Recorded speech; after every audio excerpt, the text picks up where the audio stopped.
to use that as a guide and pointer, like the star of the Magi, of the creation pointing, look, look, look, look, look, unless we're so dense, because we're still in the first 38 chapters of Job. blah, blah, blah, blah, blah, blah, blah, blah, blah, blah, blah, till we can finally get exhausted with it, where we can look at the star, look at creation, hear God say, hey, where were you at the beginning? But yeah.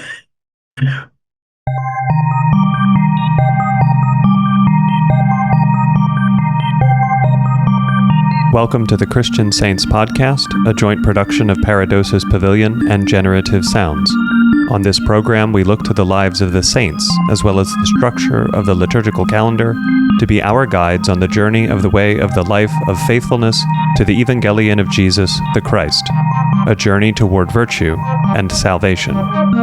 Your hosts are Father Simeon Keys, a priest assigned to St. Raphael Antiochian Orthodox Church in Iowa City, and James John Marks, a layman in the Orthodox Church, as well as a composer and producer living in Chicago. Here's today's episode.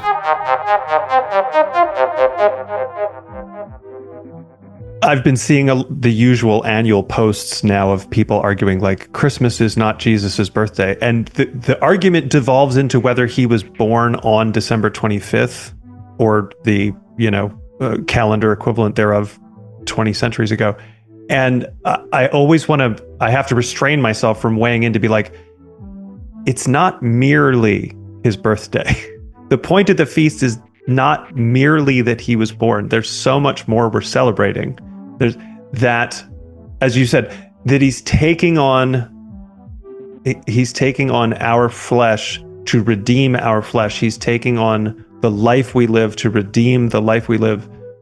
We're celebrating on this day that the beginning of our salvation in human experience begins. And that's so much bigger than a baby being born. And we're going to kick it over to Nick here to unpack this icon for us, I'm sure. But and that's why right in the middle, we've got this baby wrapped in a death shroud.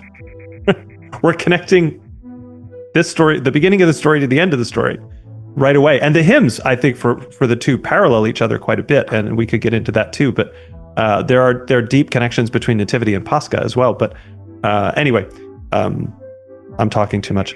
Let's let Nick talk. So here we have kind of a classic rendition of the historic Orthodox Christian icon of the Nativity of Christ. And this is one that I did, but it's based on the prototypes that are all over the world. And it's jam-packed. The other icon of the Tree of Jesse, you can have sermon after sermon as you dissect not even the concepts that we just discuss and scratch the surface of in terms of just the icon in general and all of the things that we could pull out of it and think about. But then to go back with each individual prophet and then spend time and see what they have to say. Moses in the burning bush or Gideon in the dewy fleece, and see, unpack all of those things. But the same thing with the nativity icon, that's just so full of stuff. But I'm going to start off with, not theologically, but artistically, to look at this icon and how wonderful it is artistically to begin with, and to see what kind of tools that whatever artist first made the first prototype of this, the wisdom that they must have had, that God inspired them to pack in the things that are here. So right off the bat, you have this, we did this thing when I was getting my degree in painting called compositional analysis of paintings. And this was a little bit easier. Even if you don't have a degree in painting, hopefully you can kind of imagine a target, picture a target with concentric circles, what that would look like if you did archery or you go to the shooting range, people have seen targets. Or even the store target has the logo, right, with the target, the circle and in the center of the target. And so if you can kind of imagine, there's these concentric circles. The outer circle would be the upper left with the angel talking to the Magi, looping down to Joseph, and the fellow talking to Joseph, and then to the midwives washing the baby Jesus, and then looping up to the sheep, to the shepherd, and then the next angel, and then the star of Bethlehem at the top. That would be like an outer circle. And then another circle would be just the earth itself, the ground within that group of people. And then the circle within that, made by the shape of the couch or the mat that Mary is on, and then the cave surrounding Jesus. And then the circle within that of just the cave itself. And the circle within that would be this Jesus in the swaddling clothes. And then the circle within that is the halo around Jesus's face. And the circle within that is head covering, and the circle within that is face. So you have this concentric circles. And so what does the eye do when you have concentric circles? We know from infancy, how does a child find their dinner? On their mother's breast. It's a concentric circle. So this is something humans have primordially, is this understanding of concentric circles and our attention and eye going to the center. And so here you have artistically this attention. Everything is going towards focusing us to the bullseye center, which is Jesus. And as if that wasn't enough, we even have a pointer in the Star of Bethlehem. Look here, look here, in case you didn't get it. So why do I bring that up? Because on one level, absolutely everything in the icon is saying, look here, because you would miss it. And that's a message in and of itself. Don't miss this event, which is cataclysmic, but infinitely quiet and infinitely missable.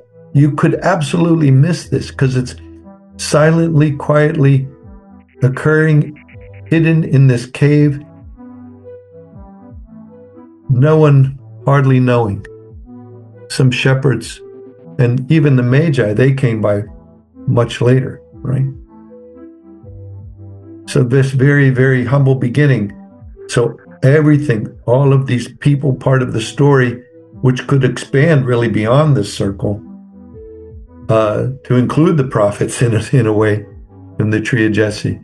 Everything pointing to this mysterious, quiet, humble moment and person in the incarnated baby of Christ.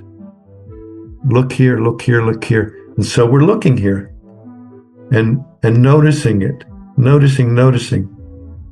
But, and here's the part that I love and that blows the mind and that I don't understand. How did this get manifest and inspired and shown to us? Because it's reflected in the hymnography as well. And here's in the icon, and here's the big mind blower, the big secret that's not a secret. So imagine people, if anyone has ever been around a new mother, like I have two brother-in-laws that were chiropractors.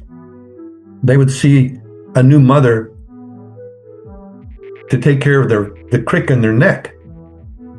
Because the new mother's holding their baby and they're looking at their baby. They can't hardly take their eyes off this new baby, right?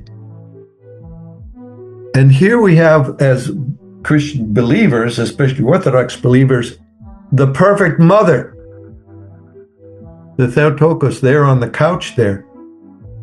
And not only here in the Nativity icon, but really any icon that you see, 99.9% of icon you see of the mother and child, she's not looking at Jesus. So what's going on here? So who's she looking at? She's looking at Joseph. So how do you make sense of that? Because it doesn't make any sense. She's got a new baby. She's the perfect mother, and she's looking at Joseph. So to understand that, it's interesting because earlier on, it was wonderful that Jim just organically brought up Joseph, and his meditation and search to understand about Joseph, because he is kind of, I don't know, it's interesting how the church deals with him.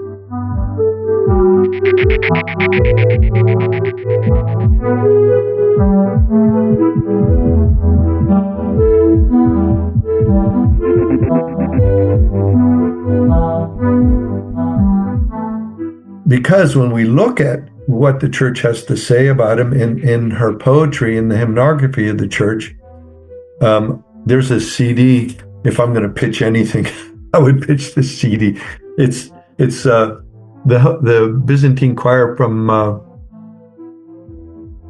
my son's home parish, and the parish where my kids all went to when they were in college, in the St. George Cathedral, Antiochian Orthodox Cathedral in Pittsburgh. And then this beautiful CD, and there's this recording and rendition of the first, second, and third Kathisma hymns of the Nativity of Christ on this. It's slot number 4. I don't know if people want to. I think I'm 99% sure you can find this on YouTube.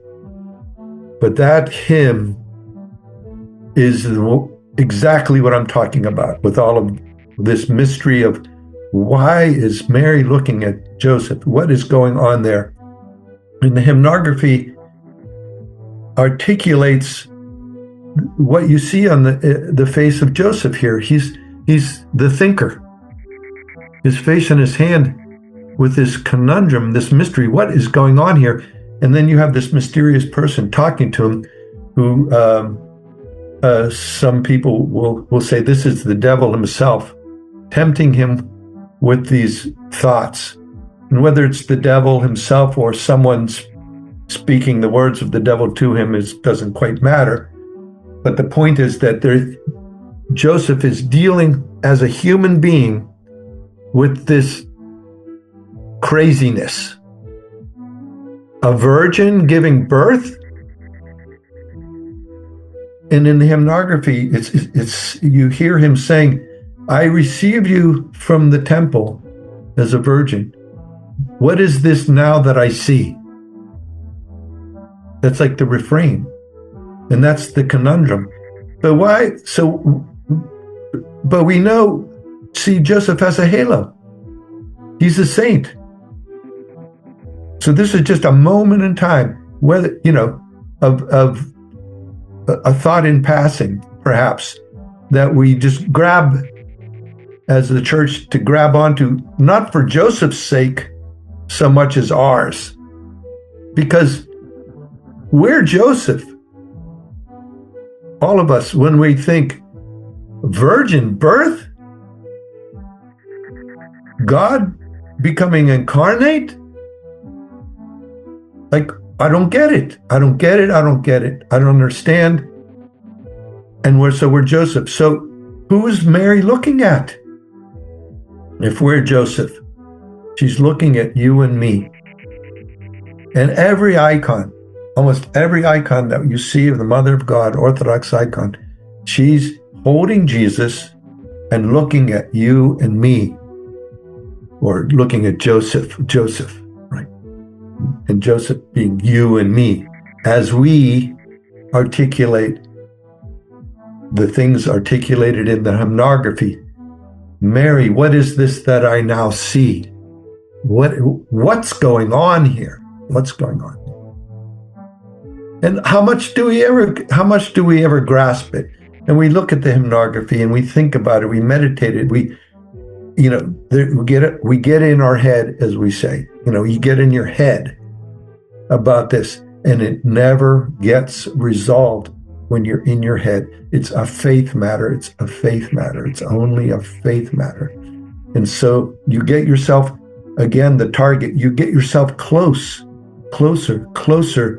You're in the fringe. Are you like the Magi in your head? The Magi were in their head. So their trip to the infant was a long journey. They were the heady folk, right? The intellectuals, the scientists. Their journey was long. Who was there right away? The not heady folk, the simple, humble shepherds were there right away. And what does it have to say? Well, there's things that we get from the Magi and from being heady, because they're the ones that are studying the universe and the things around us and saying and finding with faith all the stars, all of creation is pointing to this. And we're discovering that through our intellect and our study. And God then embraces, baptizes, transfigures human study and human mind and being in our head and blesses it with showing us, if you combine that with faith, that you can be at the manger. And the shepherd, who just with their simplicity of faith are there right away. It's kind of like the tree of Jesse, like some are there right away and some are grafted in, right? So, but the concentric circles, they can all, by hope and faith and love of God, coming closer and closer to understanding this utter bullseye mystery. What is going on here? And there, so you have Joseph, you and me, being challenged by really the questioning that the devil plants in our mind, the questioning and the conundrum and the impasse and the thoughts that are only resolved by faith. I can never pass up a pun from our hymnography or from the Synaxarion, and the Troparion for Nativity has one of my favorites, so I'm going to read it. Your Nativity, O Christ our God, has shown to the world the light of knowledge. For by it those who worshipped the stars were taught by a star to adore you, the Son of righteousness, and to know you, the day spring from on high. O Lord, glory to you. And in most English translations, son there is capitalized but spelled with a U, not with an O. And to me, it amazes me how many of these puns, because obviously none of these things were originally written in English, and I'm always amazed how many of them survive across translation barriers. Talking about Joseph, I was just part of why Father Simeon and I haven't recorded in so long. I was in Arizona for a month, most of that month visiting with my in-laws. And my in-laws I'm very blessed. I have wonderful in-laws, actually, and I get along with them well enough that I can live in their home for 3 weeks, and that goes pretty well, which is not true for everybody. And they're good Christian people. They came out of a very small, very conservative Pentecostal background in the Midwest, and now they attend a more contemporary style of community. And when we're there with them, especially if we're there for a handful of weeks, we'll go back and forth. 1 week we'll go to St. Ignatius up in Mesa and be with that parish up there, and then some weeks we'll go to their community. And it happened to be that the first Sunday we went with them to their community, they were just starting a new preaching series on doubt. And what amazed me, on the whole, I like their pastor. On the whole, he's pretty right on. He hasn't said too many things that I'm like, that concern me in any way. So on the whole, I like him and I like his preaching. It's in the world of contemporary communities, it's actually pretty solid. But he started this series on doubt, and he didn't start with, we all doubt and it's okay to doubt.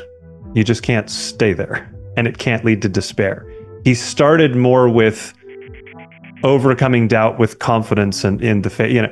He jumped straight to the solution, to the back end of where we want to be once we realize we're struggling with doubt. And I was surprised and a little disappointed that he didn't start with the first thing to know when you have doubts is you're not alone. Everyone has doubts. And that's okay. Not in the sense that stay in your doubts, in the same way that you could say everybody sins, and so the fact that you sin is okay is the wrong word, because obviously it's not okay that we sin, but there's nothing unique about the fact that I sin. One of the beautiful things about confession is going and telling another human being out loud the most shameful things in your life, and they're not shocked. They're not offended.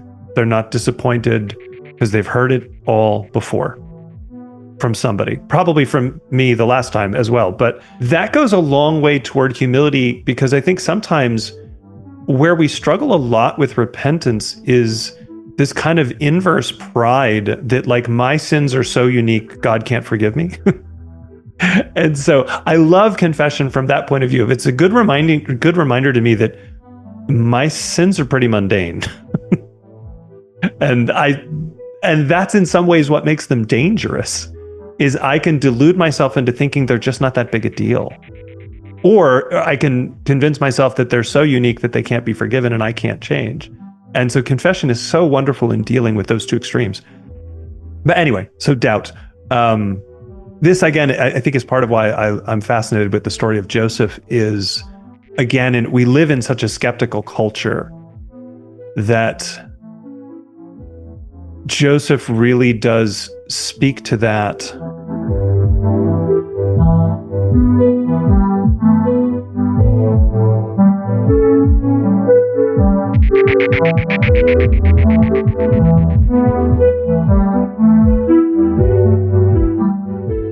And again, particularly for men, and we have such a weird culture right now going on with what's going on with men, particularly young men, and trying to find a new equilibrium for what it means to be a man without being a wuss and without being a jerk.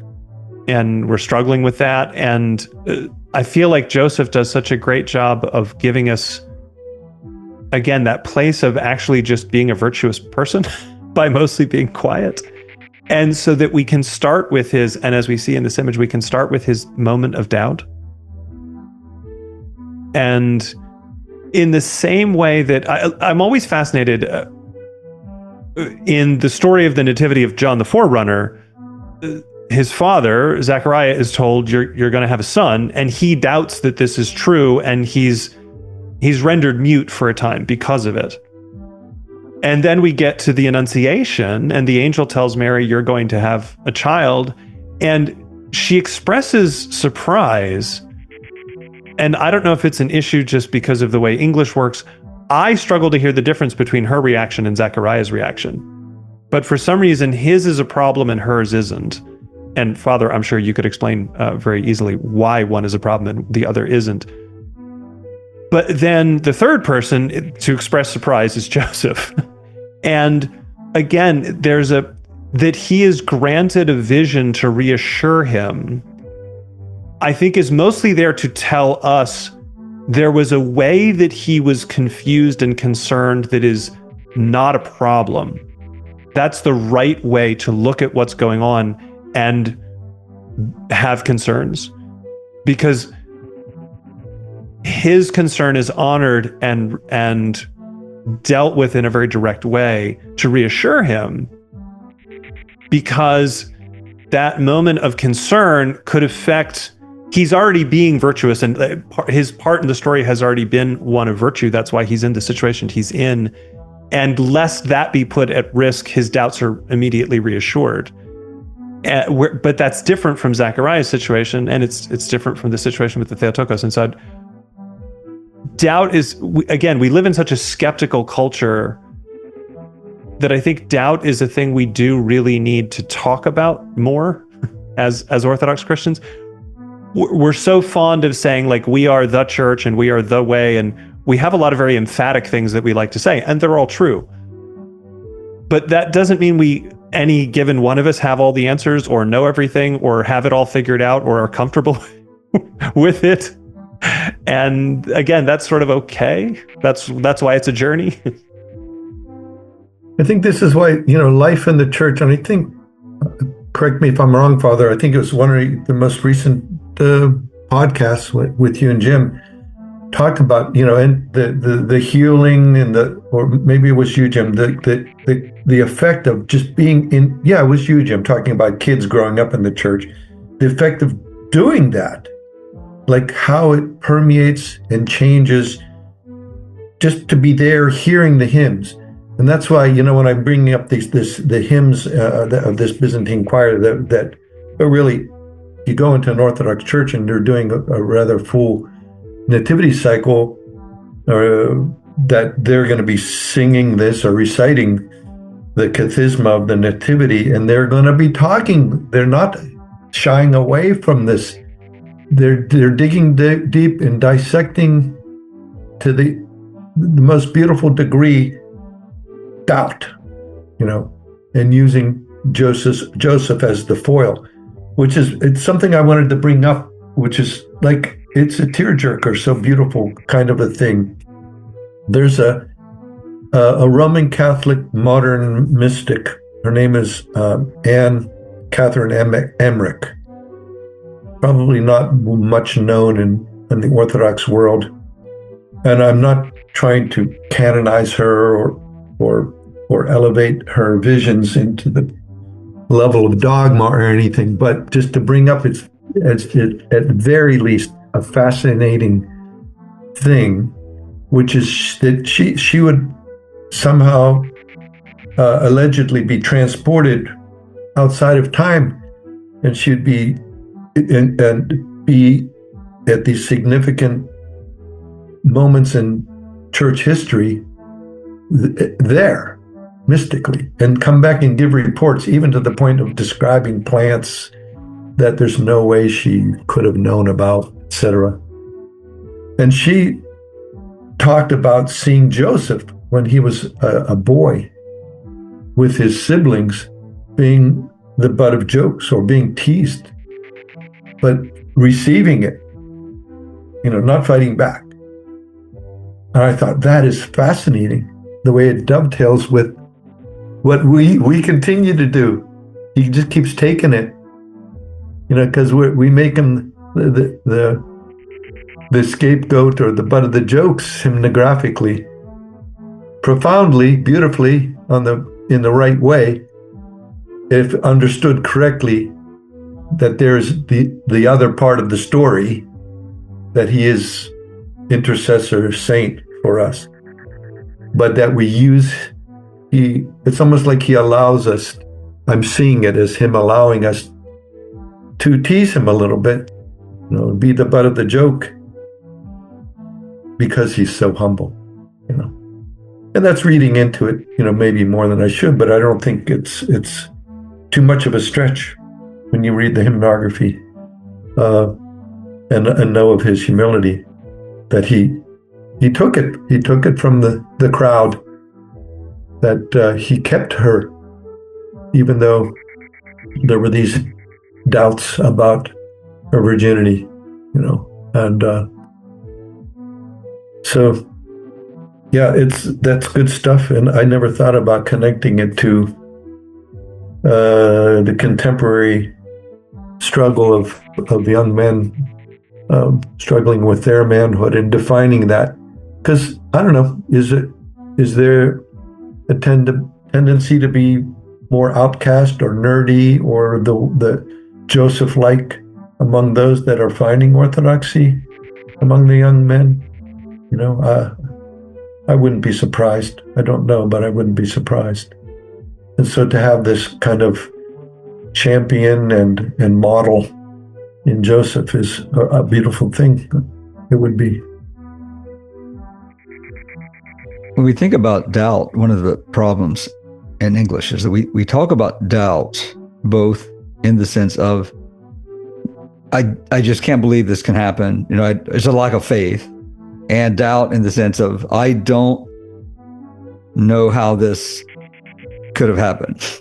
Or, right, there's this thing that happens and it doesn't make sense. And when we go back to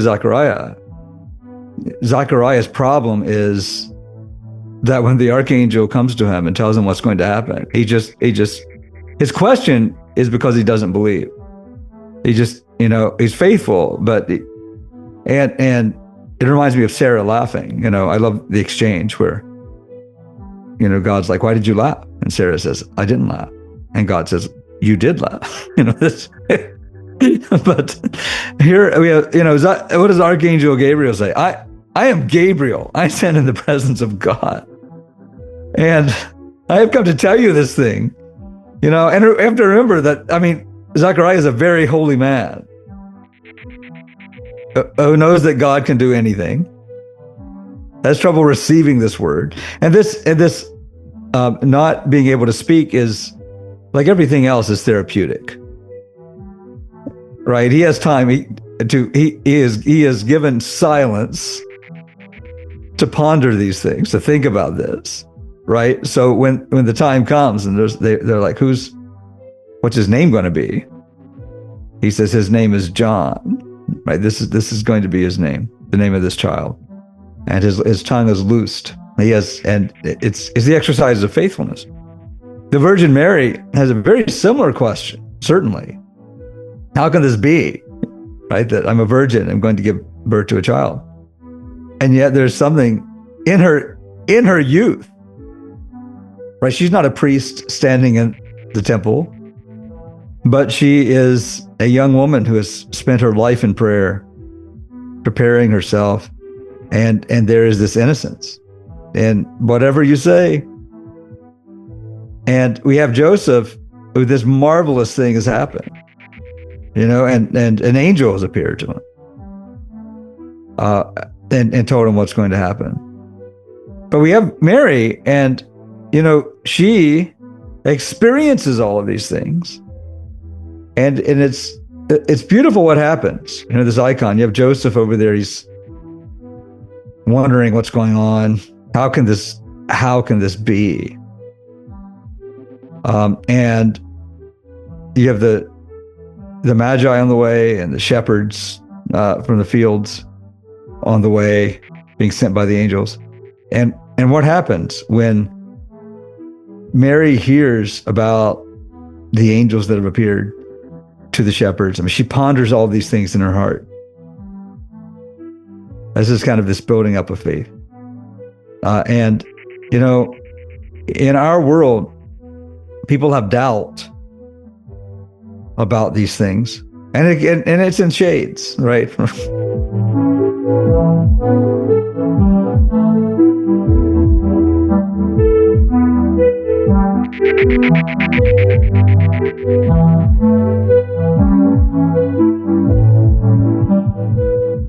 What that means.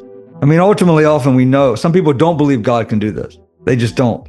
Other people believe God can do it, but the question is, yes, yeah, exactly. These circles, and in our world, we have. Oh, you made me. I'm sorry, Father. You made me think of something real quick.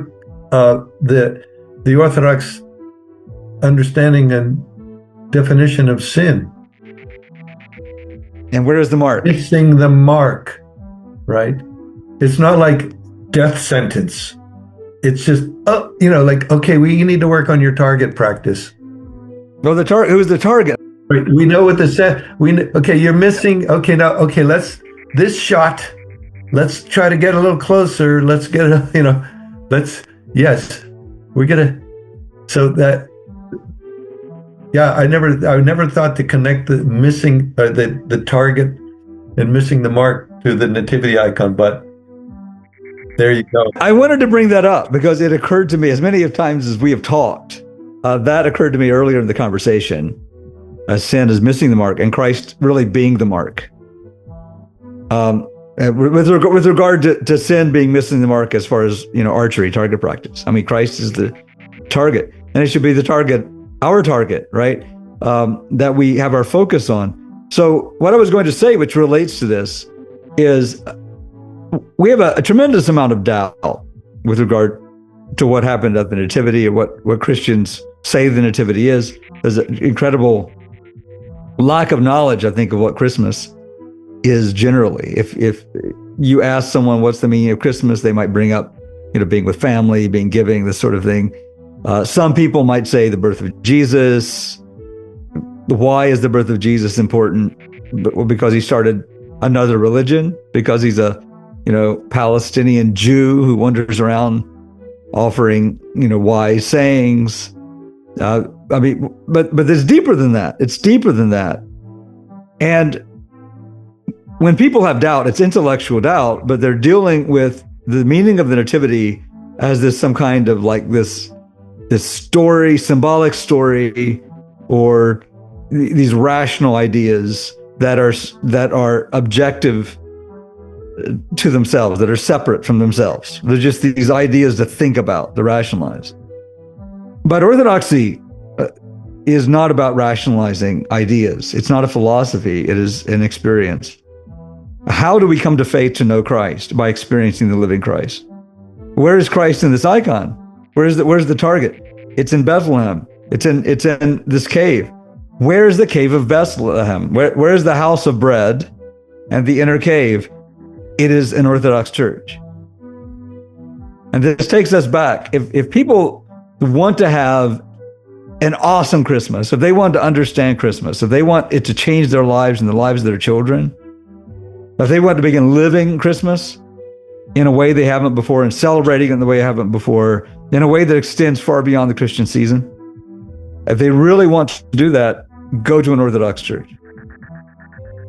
Go to where the altar is, the living God, the manger is, and there you will find it. And it's for those of us who are dumb animals, right? For those who follow passion, like the animals, who live instinctually like the animals, who think really in a even in a higher animal. If we think of a human being as a higher animal with rationality, if we think that's what being the human is, right? A smarter chimp, then it's still go there, because you're getting more than an idea about Jesus. You experience the person of Jesus Christ, the person who is truth himself, who is the God who created all things, who, as I said before, he was uncreated. All the universe is contained within him, and without any change to being God, knitted for himself a human body and soul in the womb of a virgin, and was born in Bethlehem. So I love the fact that when we look at the icon's this physical thing, and it's telling us about a physical child and his physical mother, and all of these other people who have physicality in history, in this geographic location that's still there today. And if we want to experience what that meant 2,000 years ago, in 2025, we need to get into an Orthodox church physically today. And how do we change our lives? And it sounds simple. It's just go to church as often as you can. Just listen to what is being sung in the church. See what the icons are teaching. Smell the incense. All of that. That is the beginning of the spiritual life. Not just reading a book, even the scripture. Go to the church where the New Testament was written, that received the Old Testament, and because of the illumination of the Holy Spirit, understood the Old Testament and put it together with the New Testament was written, and still reads that New Testament that proclaims it and teaches that Old Testament. That is the place. That is my advertisement for people here in Iowa City and Johnson County and to the uttermost parts of the earth. Well, we said last time, have a testimony and be willing to evangelize. So there we go. We're doing what we said we would do. That's it. This goes so much to the heart of what this podcast is trying to help people do, which is make the transition from learning about things to doing the things you learned about. In the sense that, okay, yes, a virgin birth is rationally an impossible thing for us to get our mind around what that means. But if I step into the life, does wanting to believe it, even though I don't understand it, does that make me a different person tomorrow than I was yesterday? That's and God willing, a better person, right? And it's been interesting in my own life. I think I've said this before. When I took the long road, I took the Magi road to get to Orthodoxy, and I lost track of the star at quite a few points on some detours. And a big part of that was me very much focused on, I'm only going to believe things I can understand. And when I was able to come back to Orthodoxy, because it was something I had tried to find long before that, couldn't. When I came back to it, I had hit a point where I was very much at the end of my rope in terms of belief. And I realized it's this or nothing. There's nowhere to go after this. And so I need to make this stick. And I realized the only way that was going to be possible was everything I ever found out that was part of the Orthodox tradition that I didn't understand or at first didn't think was correct was my problem. And I needed to keep my mouth shut and live with it until I understood it and saw why it was correct. Because otherwise I wasn't going to stay, just like I didn't stay in all the other things I tried. And it is amazing how much quicker I learned and how much quicker now the things that I struggled with 15 years ago seem totally natural to me. They're just there. They're just part of life. They're just part of what we do. I don't consciously think about them very much. I don't struggle with them very much because, and this goes to the last time the three of us talked and we realized we kept looping in things without consciously thinking about it until we realized we had this big, complex, comprehensive conversation.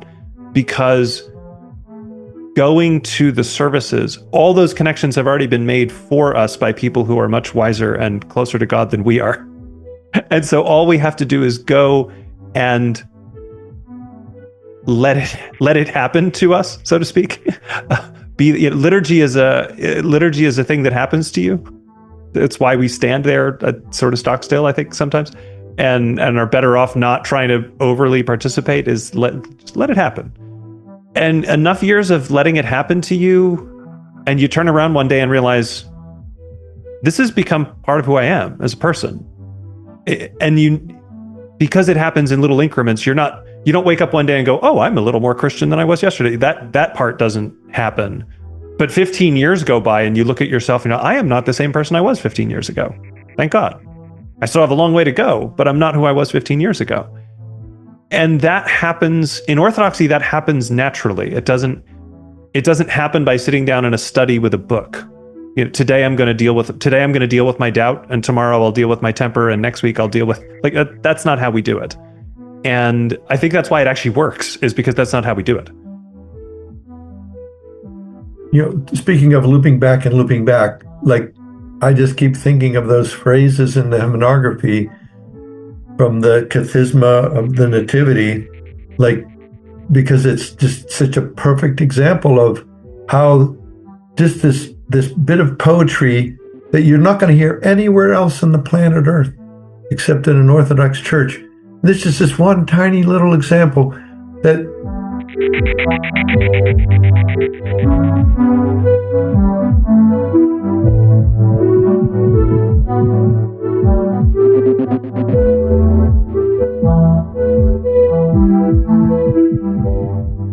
in and of itself can blow your mind and change your life and change you inside out.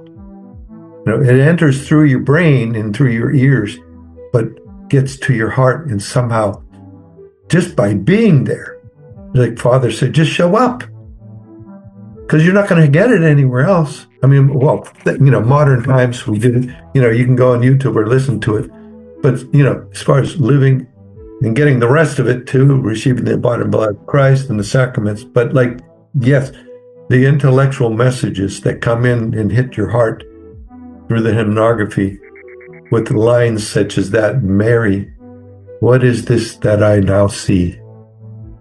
I received you as a virgin, and now what's going on? You know? Like to enter into that and then have it answered. You know, because these are just contemplation questions, and then have it answered ultimately perfectly when you go to communion, right? Receive the Eucharist. But also have it answered hymnographically as well, as much as it can be. Right? I have a question about the nativity icon, and I'm sure it's a common question, so I'm going to ask it so that... Oh no, I hope it's one that I know the answer to. So the figure who appears to be talking to Joseph. Yes. The hairy old man with the hairy yes. coat. What is that all about? Yeah, that's... Some people say that that's just out and out Satan. But it's... I think it's... You can look at it that way.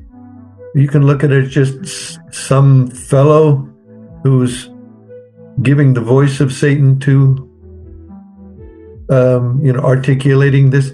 I think in relatively modern times, you can look at the movie The Lord of the Rings or read the book The Lord of the Rings, and that one lovely, wonderful scene of Wormwood talking into the ear of King Theoden, who's crusted over in his and old and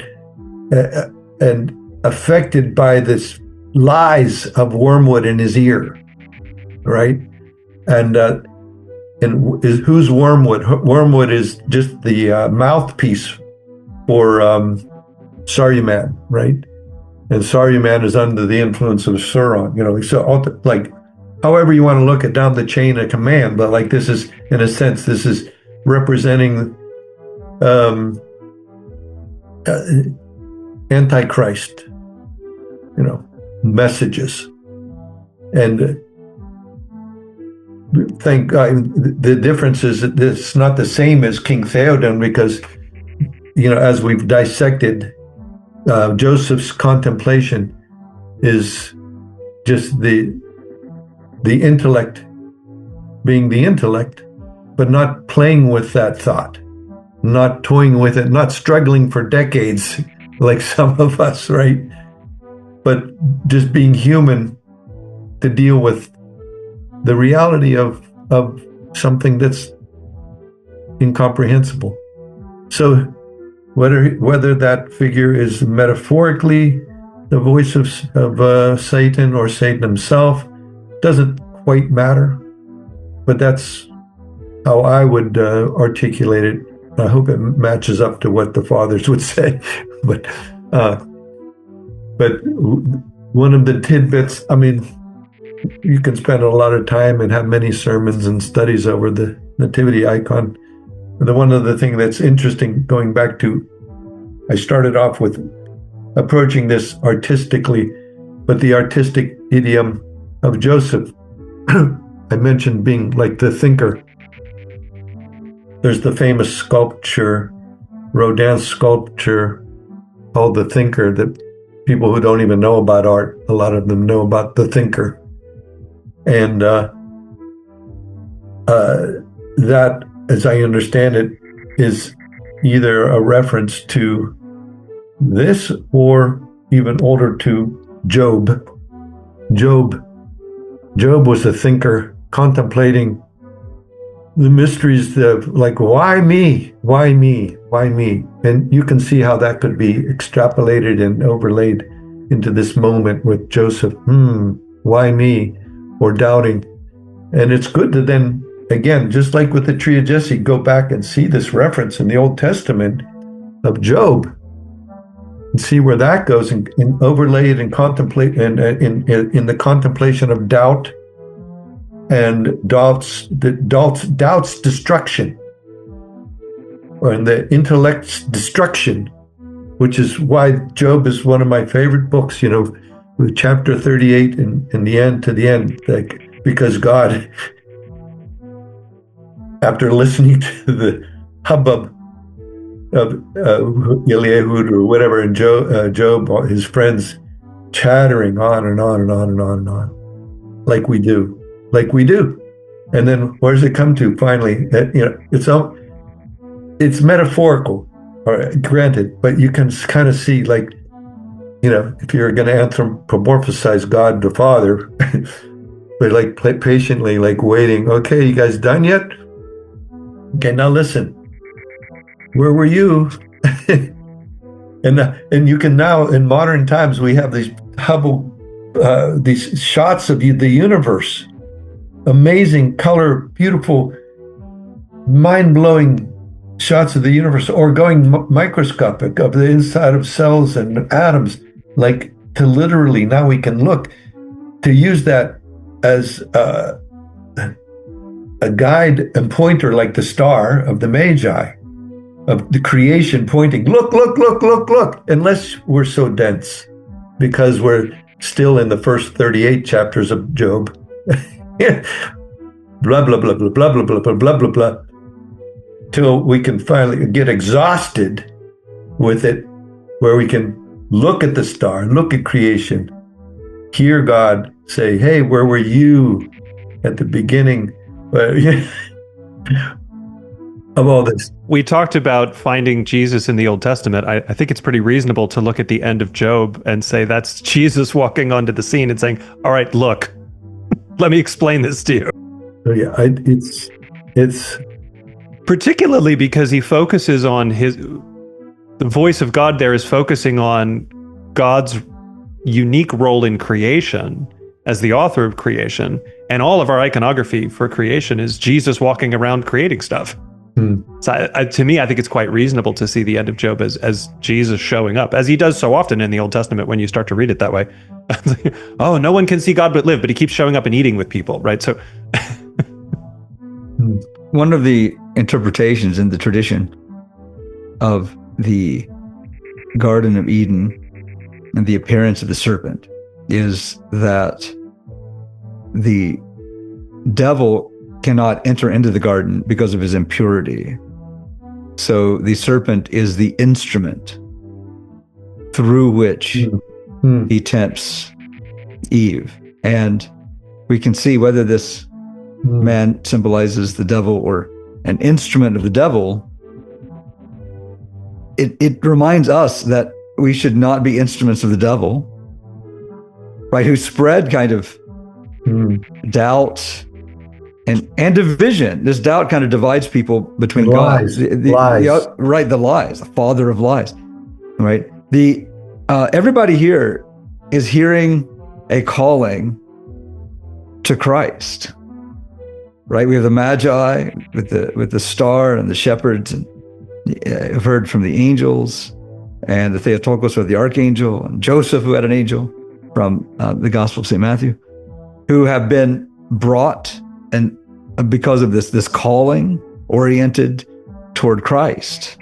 And you have this one who is not receiving a divine message and is not being oriented toward Christ, who is speaking to Joseph. And it reminds us that the essence of the spiritual life is listening to God, the true and living God, who calls us to himself.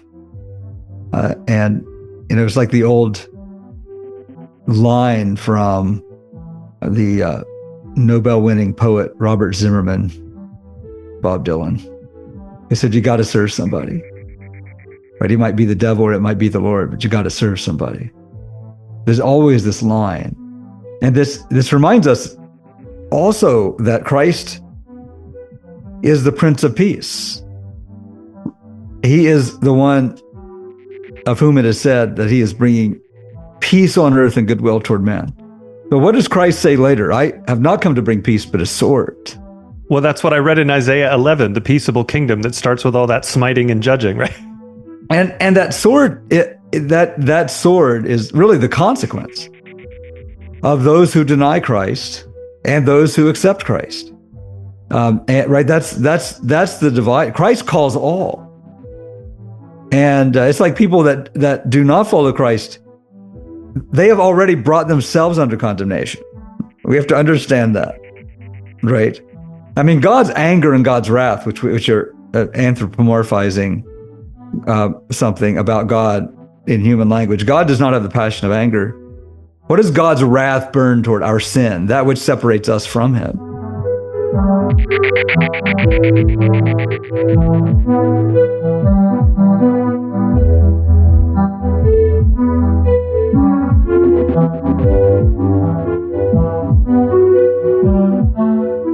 What does anger really turn toward? Which is not human anger, but that's that which separates us, death, right? And all of those things that are symptoms of this condition of death. What is justice?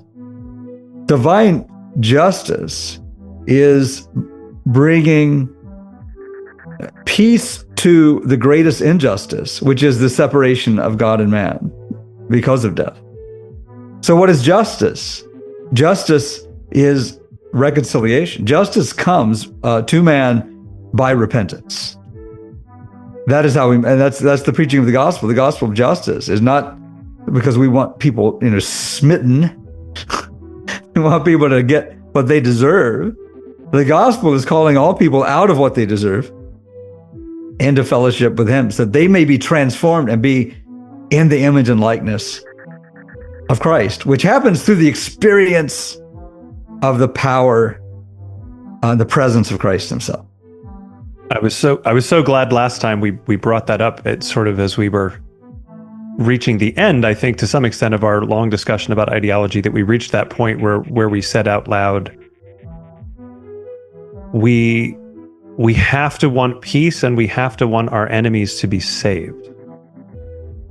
And that is the countercultural message right now that our faith can bring to this chaotic world that we're living in. People talk about the culture war or whatever it is however they want to frame that, but the chaos that's all around us in the way that people relate to each other.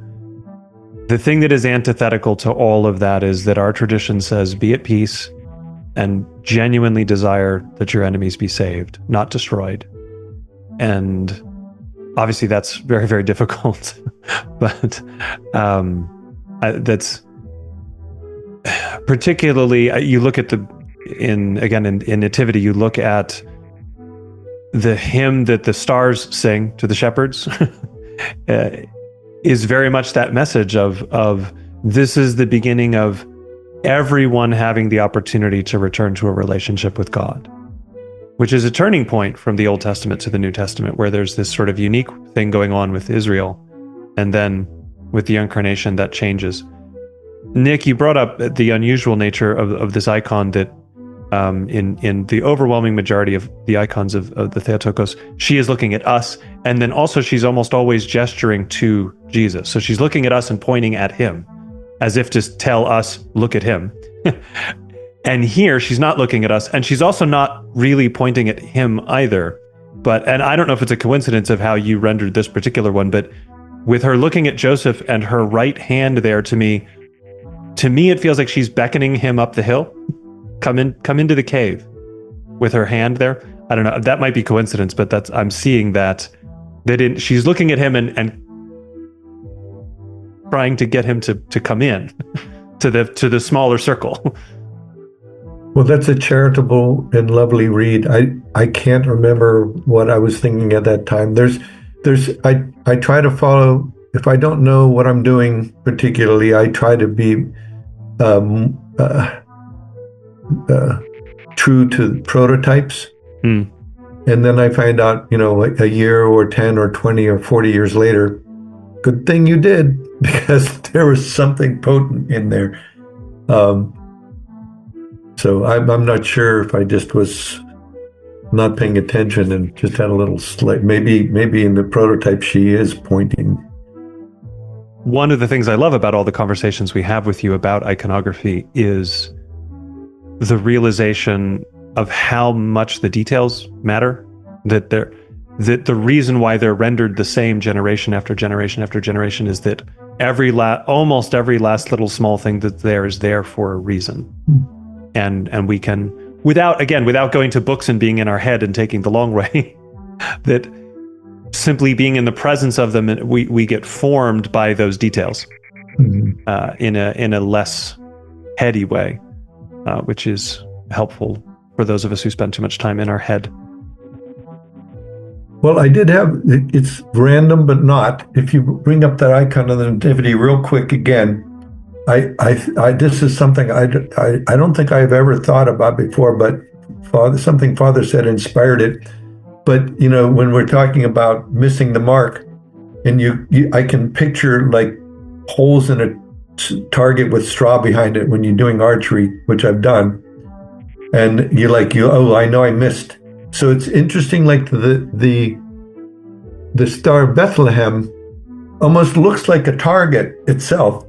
But then, like, if we're following creation, the star representing creation, if we're in our heads like the Magi, following the star, and we don't realize that, oh, by the way, it's pointing to the real target, then we're not going to zero in and get better at not missing the mark, which hitting that star would be missing the mark. And even creation itself is saying, nope, not here, look here, which is in the hymnography as well.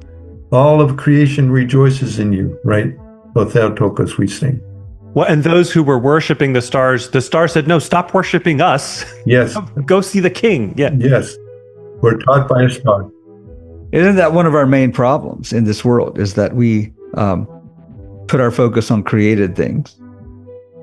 When if we really understand the creation, then everything that God has created points us beyond it. Everything is an icon, right? Creation is an icon that points us beyond to the uncreated creator. But isn't it St. Basil says something like about astrology? He's almost like confused. Why would you look to the stars for the answer when you could go to the one who made the stars?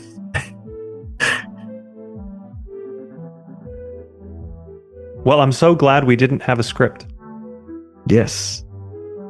This has been an absolute joy. Thank you so much, Nick, for making the time to share this stuff with us. It's always great to have you on. And I know your schedule's about to get incredibly busy for the next 20 years. So I don't know about that, but yeah, 20 days. Yeah. Speaking of days, I know it's a couple days early, but Happy Names Day to you, since that's coming up in St. Nicholas Day in a few days. Yeah. I'm looking out the window at snow. It is pelting down at the moment, so it feels like Nativity around here, which is nice. So time to put on the stockings, Yeah, stockings, yes. Those pagan stockings. Alrighty, Father, if you'd be so kind as to close us in prayer. Lord, now lettest thou thy servant depart in peace according to thy word. For mine eyes have seen thy salvation, which thou hast prepared before the face of all people, a light to lighten the Gentiles and the glory of thy people Israel. In the name of the Father, and of the Son, and of the Holy Spirit, one God. Amen. Amen. Thanks so much. Good to talk to both of you. Great to talk to you. Thank you. Thank you for listening to this episode of the Christian Saints podcast. We appreciate your attention. If this podcast has been edifying for you, please subscribe so we know you are listening, and share this program with someone who you believe will also enjoy it. Links to the entire Paradosis Pavilion catalog of educational programs, as well as the music of generative sounds, are available in the episode description. You can engage with us on Facebook, Instagram, Threads, or Blue Sky to provide feedback, ask questions, make suggestions for future episodes, or just to say hello. We would love to hear from you. Please forgive us our shortcomings and pray for us.